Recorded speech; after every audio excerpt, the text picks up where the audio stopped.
In today's episode, we're going to make a new clutch line for the V8 Z.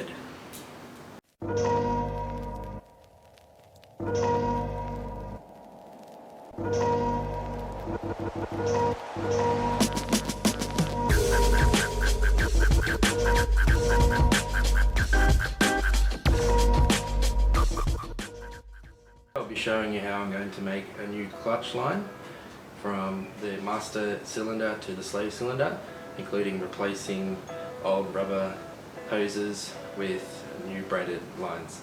This is the tools and materials you're going to need to make this new clutch or brake lines. So you're going to need some brake or clutch line, a brake flaring tool that comes with attachments and grease, a line cutting tool, 10mm socket, 10mm brake line spanner, 12mm spanner for any for the nuts and bolts, replacement clutch line, the flexible bit. I've got a braided clutch line from GK Tech, so that's going to replace this one, which is the original. It's just original rubber, and the sleeve is just wearing out. The GK Tech also comes with optional heat sleeve, which I've selected, and new banjo bolt and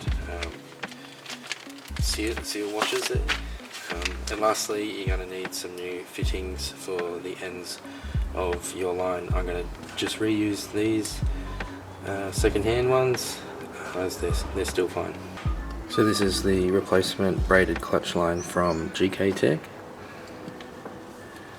They make them in-house. This is the optional heat sleeve, going to slide on over top. The replacement banjo bolt. It's nice to have a new fresh one with new seals.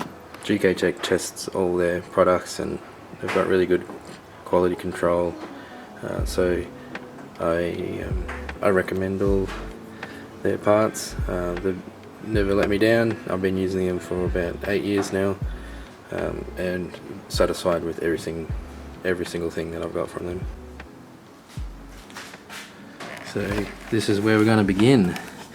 So the clutch pedals on the other side of the firewall connects to this clutch master cylinder, which then goes into the clutch line. This one has been cut from the 350Z that it was on, and it's not going to fit this car, so I'm going to make that myself. So from this fitting, I'll grab that fitting off there. There we go. And I'll use that one and make a new line up. So it's going to come from here up, follow this brake line,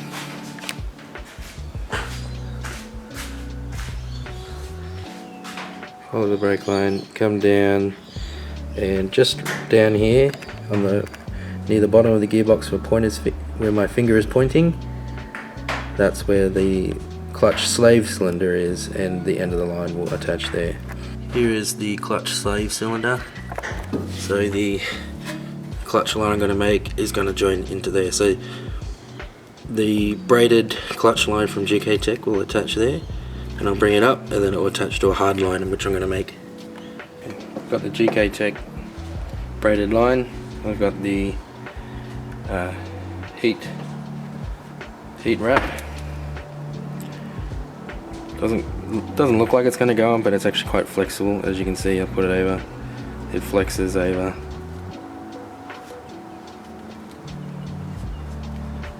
And slides on fairly easily.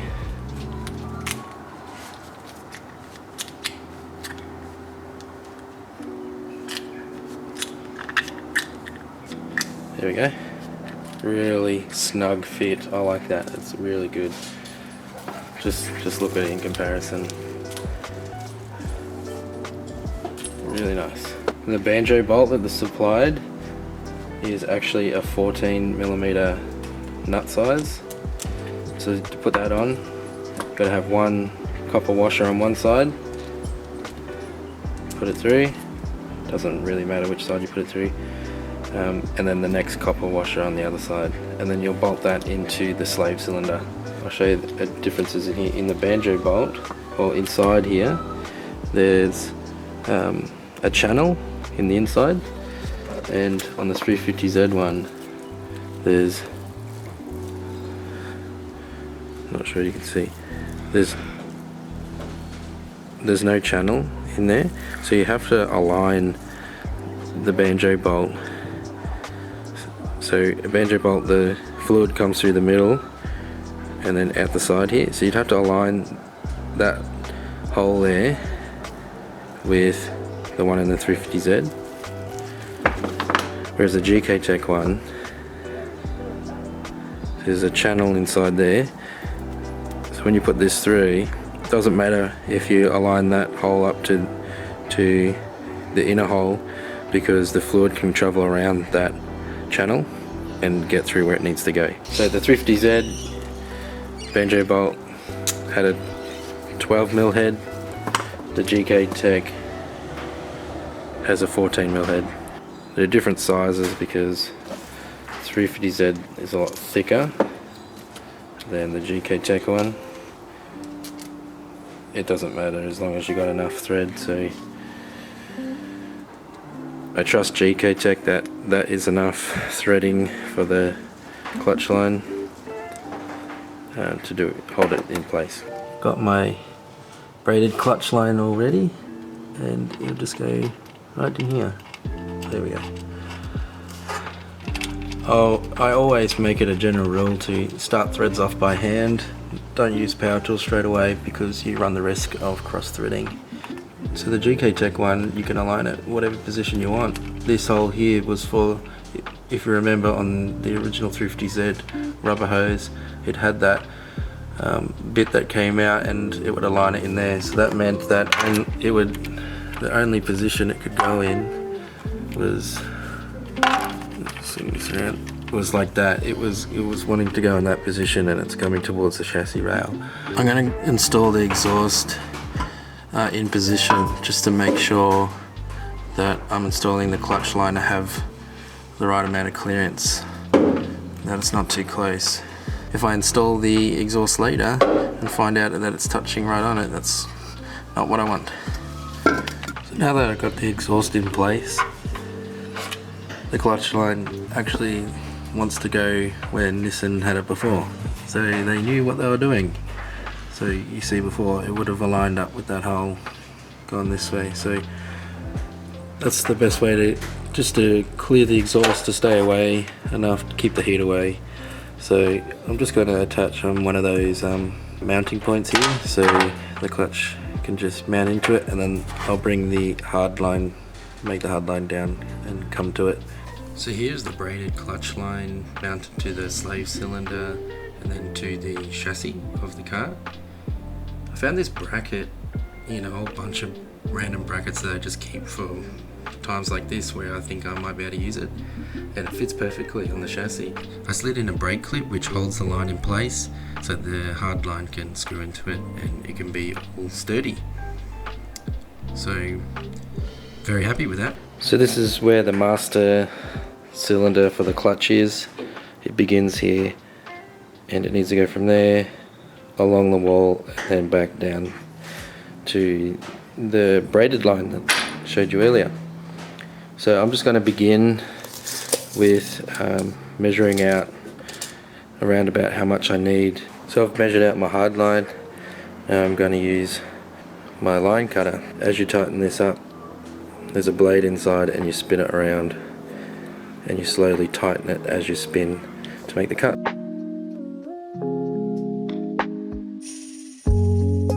Okay, let me show you how to flare and make a brake fitting and flare on the end of this. First step is choose your end you're going to begin with. Deburr some of the inside. Now this tool has a little sharpened blade in the inside that you can run through. Doesn't always do the best job. Here's another tool. I can't use it on this line because it's too small, but something like that you can spin around and deburr it. I found using the tip of some scissors, just just lightly. Does a really good job as well of deburring. I'm not pushing hard at all, just a little bit. So it's a lot more even now. Closed, deburred. Next step is I'm reusing this fitting, so I'm just taking it off the old hardline. Now that you got your fitting, remember this is important, do this first. You cannot put this on later. Put it in that direction. Before you flare, you must put this fitting on. If you still have a straight line like this, you could get away with putting on the other side and stretching it all the way up to here, but it's best practice just to put your fitting straight on before you flare. Now that you've put your fitting on, use your brake flaring tool. I've bought this one off eBay. It is $50, so it's one of the cheaper ones. There's some cheaper ones even again that look like just some plumbing flaring tools. They didn't look like they'd do the job at all. There were some good reviews on this one, so for a cost-effective solution, this is the go. There's much more expensive brake line flaring tools. They have a much larger range of sizes in which you can flare and types. So that's the benefit of that. So this one just does the one type. So I've made sure that I've got the same, it does the same type as what I'm taking off. So this is the one that I took off. Flares like that. Here's some other ones as well. They're all the same. Flares like that. Flares outwards and then inwards. And then this fitting slides up. So how this one works is you slide it in the back.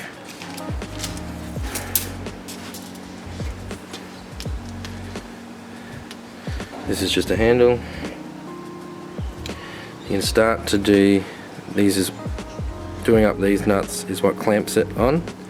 Now this end here has to be perfectly aligned in the center here. So before, I've tightened these up a little bit, but not too tight that I can still move the hard line. And then once I get to this point, there's a position bolt. This position bolt came with the kit. What it does is you just push it in and do it up till it stops, and now my hard line will be in the exact spot it needs. So I do up the clamps. That's where the 10mm socket comes in.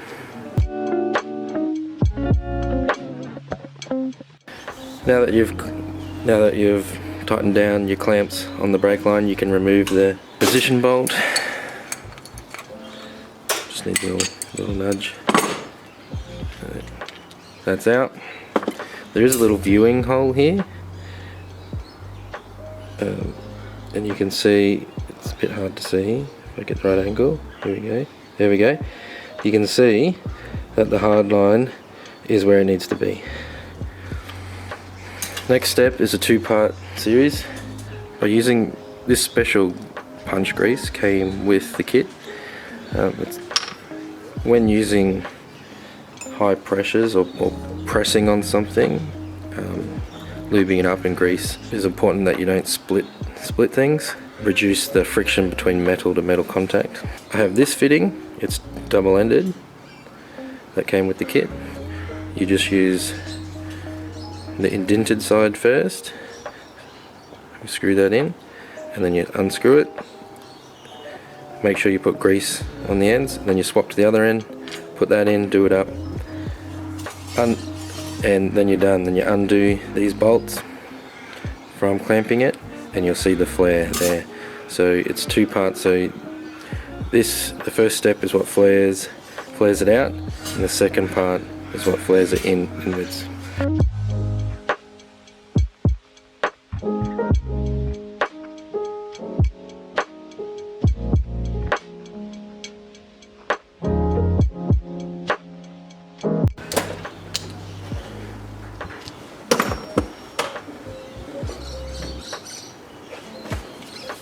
And there we have it, a successful flare. bringing this fitting back up that I slid on earlier. Goes like that. So now that I made my first flare, got my fitting on, this can actually screw into the master cylinder right there, and that fitting will work. But before I do that, I need to start making some bends. I forgot to mention this earlier, but this is a pipe bending tool which you use to just make some clean bends in the work that you do.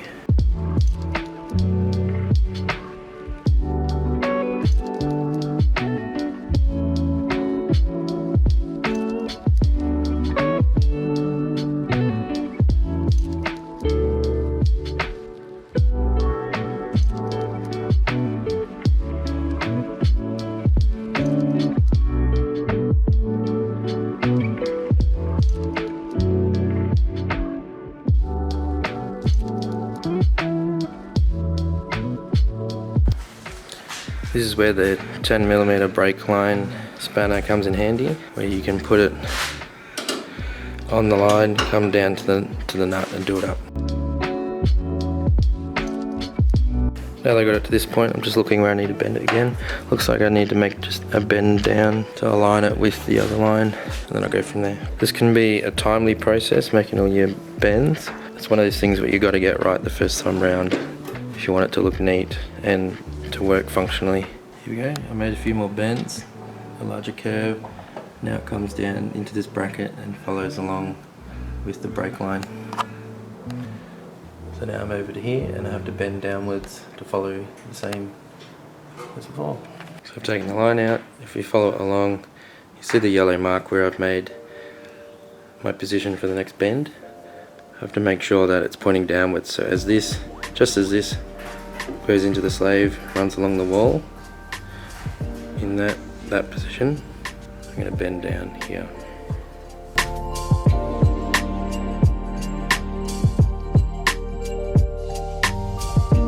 Okay, there we go. Lines up, comes down here.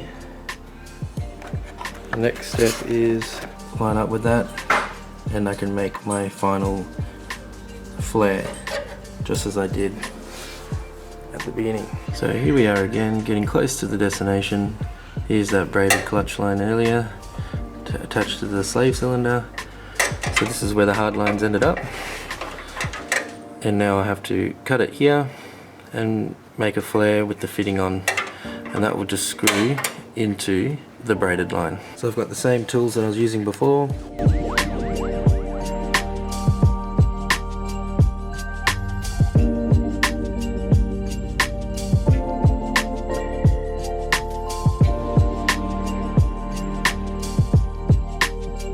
Remember to put the fitting on first, especially now that I've made all my bends. I can't put it on otherwise.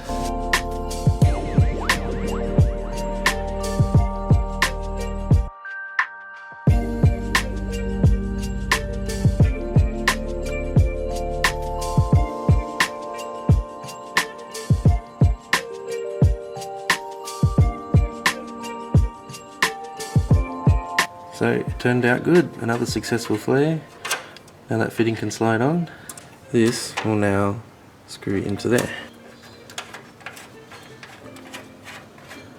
And like so, that is screwing in.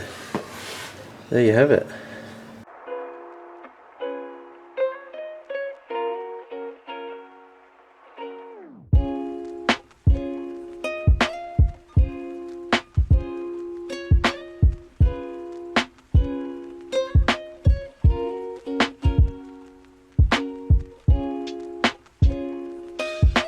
So thanks for watching another one of these instructional videos and following along in the V8 240Z, and hope you enjoyed and learned some about making brake and even clutch lines and the importance of putting fittings on before flaring, all the little nits and tricks. So those tools that I used off eBay, the cheaper variety, if you know how to use them right, they do a good job. So don't always need to buy expensive tools, but with that said, there's also a lot of very bad cheap tools out there. So again, it's trial and error, and this time it's worked out for me. It's worked. So time will tell once I get to the testing phase to see how well these flares, if they have any leaks or whatnot. I do think that as I do up the fitting, that as I do it up tighter, the inside flare may flare out a little bit more and seat better. That's something that I'll look out for. But overall, the lines are in, as you can see, and I think it will work. So now you can go off and do some repairs and build your own. As always, thanks for watching, and I'll see you next time.